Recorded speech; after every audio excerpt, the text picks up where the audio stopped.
Selamat siang anak-anak. Siang, Bu. Assalamualaikum warahmatullahi wabarakatuh. Waalaikumsalam warahmatullahi wabarakatuh. Gimana kabar siang hari ini? Alhamdulillah. Alhamdulillah ya. Alhamdulillah siang hari ini kita ketemu lagi di pembelajaran PAI bersama saya untuk mata pelajaran sejarah yang kali ini. Anak-anakku, sebelum kita memulai pembelajaran, silahkan berdoa dulu. Pertama, ya. Coba baca. Apa saja sih yang menyebabkan kemunduran dunia Islam pada abad pertengahan? Satu, tidak menjaga dengan baik wilayah kekuasaan dan luas sebab Heterogen, apakah sehingga mengalami kendala dalam pengetahuan para penguasanya lemah dalam kepemimpinan. para penguasanya lemah dalam kepemimpinan? Itu bisa dikatakan sebagai faktor intern ya, faktor intern penyebab kemunduran dunia Islam. Internnya apa mas? Jadi itu faktor dari dalam yang menyebabkan umat Islam itu mengalami masa kemunduran. Sekarang faktor selain intern, faktor yang dari luar, eksternal. Apa? Ada yang sudah menemukan faktor ekstern penyebab kemunduran dunia Islam seperti itu? Faktor eksternal yang berperan dalam terjadi perang Islam adalah perang salib yang terjadi dari 1096 hingga 1270 dan selama tahun dari tahun 1220 sampai 1300. Ya, jadi faktor eksternalnya atau faktor dari luarnya itu apa mau Mbak? Rasiati ditani. Faktor eksternal yang berperan dalam kejatuhan peradaban Islam adalah perang salib yang terjadi Perang salib. Yang kedua, dan serangan Mongol dari tahun 1220 sampai 1300. berapa tadi? Dua ya. Itu satu tadi perang salib. Yang kedua serangan bangsa Mongol. Sekarang di semester ini kita membahas tentang pembaharuan Islam atau perkembangan Islam pada masa modern atau pembaharuan Islam pada masa modern. Ada yang mau ditanya dulu sebelum membahas ini? Ada yang mau ditanyakan? Oh iya Bu, ada pengertian dong tentang mengenai pembaruan Islam pada masa modern. Pembaharuan Islam. Jadi sebelum kita mempelajari apa itu pembaharuan Islam, perlu diketahui dulu pengertian pembaharuan Islam. Pengertian dari pembaharuan. Tadi Mas Tri Cahyo bertanya apa itu pembaharuan. Ada yang bisa jawab? Apa Mbak? Pembaruan adalah suatu proses perubahan ke arah perbaikan dalam rangka memperbaiki tatanan atau sistem lama yang dianggap tidak relevan lagi, baik berupa fisik maupun berupa mentalitasnya agar dapat disesuaikan dengan perkembangan zaman sekarang. Pembaharuan itu adalah perubahan ya, Mengarah ke perbaikan. perubahan tatanan dalam mengarah ke dalam kebaikan. Itu adalah pembaharuan. Sekarang itu Mas Tri Cahyo, jadi sekedar untuk mengetahui definisinya dulu atau pengertiannya dulu, pembaharuan itu adalah perubahan menuju ke arah yang tatanan yang lebih baik atau pemurnian dari hal-hal yang menyimpang. Sekarang silakan simak video di sebentar dulu.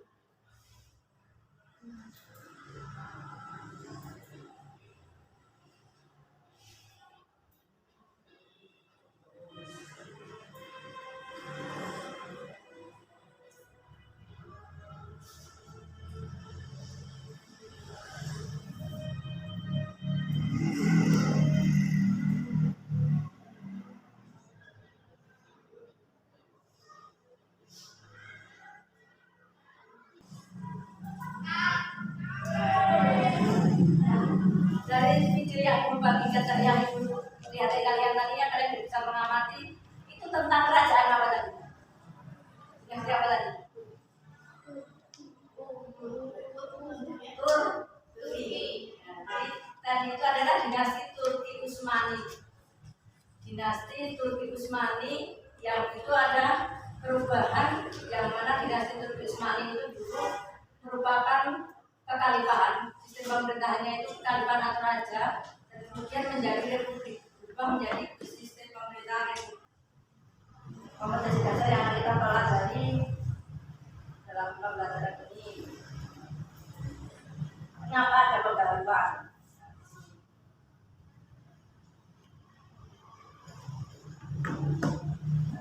Tadi pembaharuan juga bisa diartikan sebagai pemurnian dari yang menyimpang.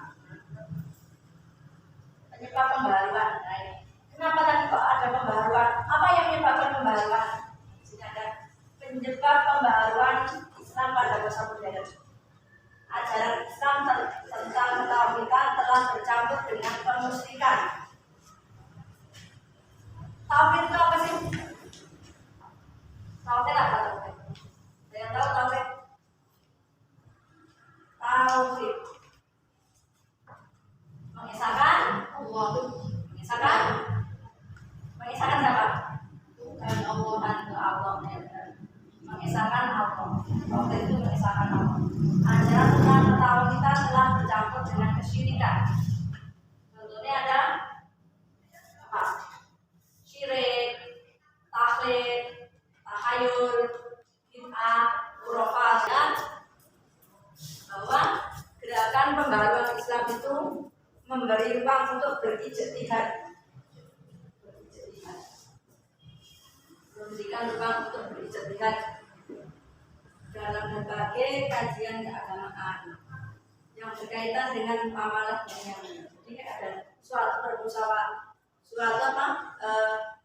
ada suatu permasalahan yang itu belum ditemukan solusinya, itu diperbolehkan untuk berijtihad. Ada Muhammad Ali Paksa, ada Jamal Zainal Abidin,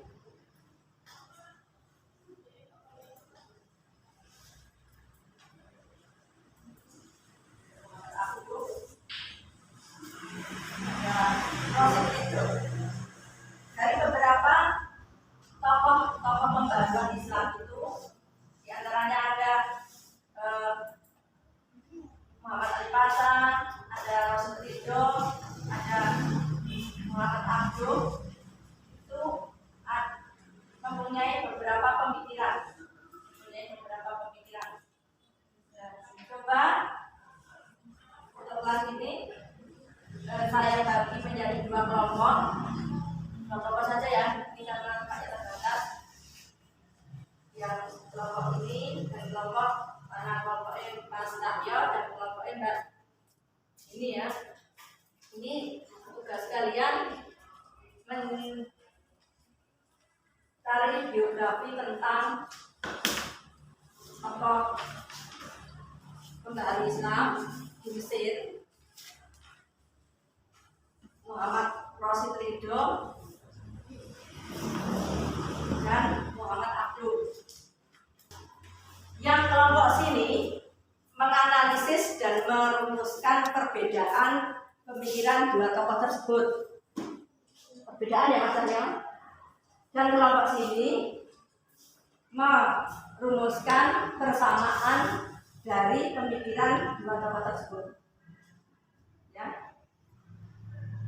Membahas tentang perbedaan pemikiran antara Muhammad Abduh dan Muhammad Rashid Ridho. Perbedaannya untuk kelompoknya bagi ini membahas tentang persamaan pemikiran Muhammad Abduh dan Muhammad Rashid Ridho. Silakan.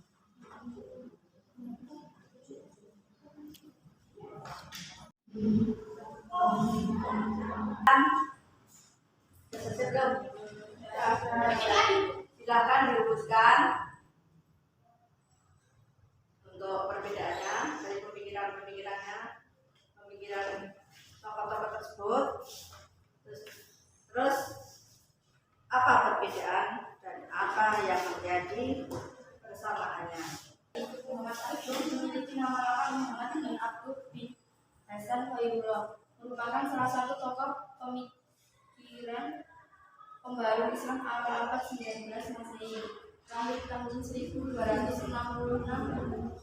Hijriah, 100 berapa 1869 Masehi, di sebuah distrik bernama Sipsir, kota Mahalah, Najd, di provinsi Al-Qahirah, Mesir. Selanjutnya, pemikiran dari Muhammad Abduh ya. Orang di Jawa ini ya. Pemikiran dari Rasul Fiqh berdasarkan ajaran Islam itu seharusnya mengandung paham dinamika bukan fatalisme. Idenya yang lain ialah toleransi dalam berusaha. Menurutnya, timbulnya perpecahan pada antara umat Islam dikarenakan adanya sikap fatalisme terhadap persamaan pemikiran di bidang keagamaan. Muhammad Abduh dan Muhammad Rasrido mengatakan bahwa kemunduran dan keterbelakangan umat Islam dalam bidang keagamaan dikarenakan munculnya banyak paham atau aliran yang tidak sesuai dengan ajaran Islam yang murni.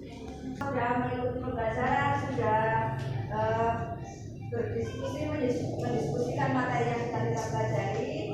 Kalian semua sudah mempresentasikan apa yang sudah kalian pelajari.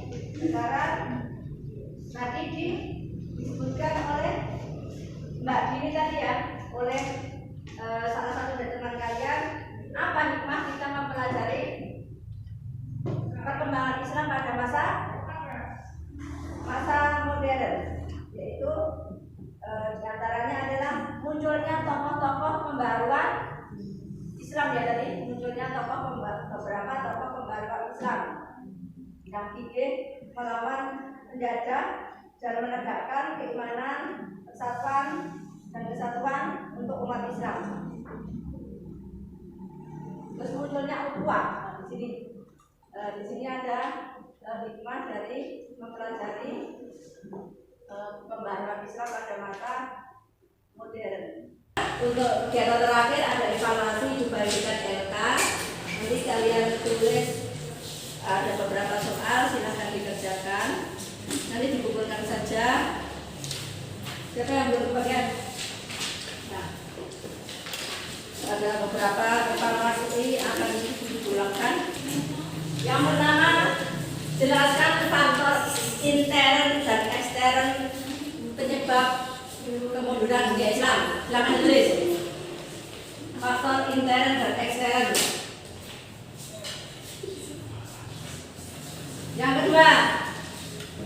Yang kedua,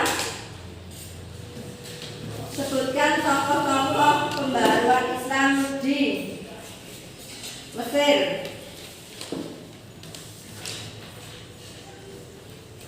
Sudah selesai, sudah dikumpulkan.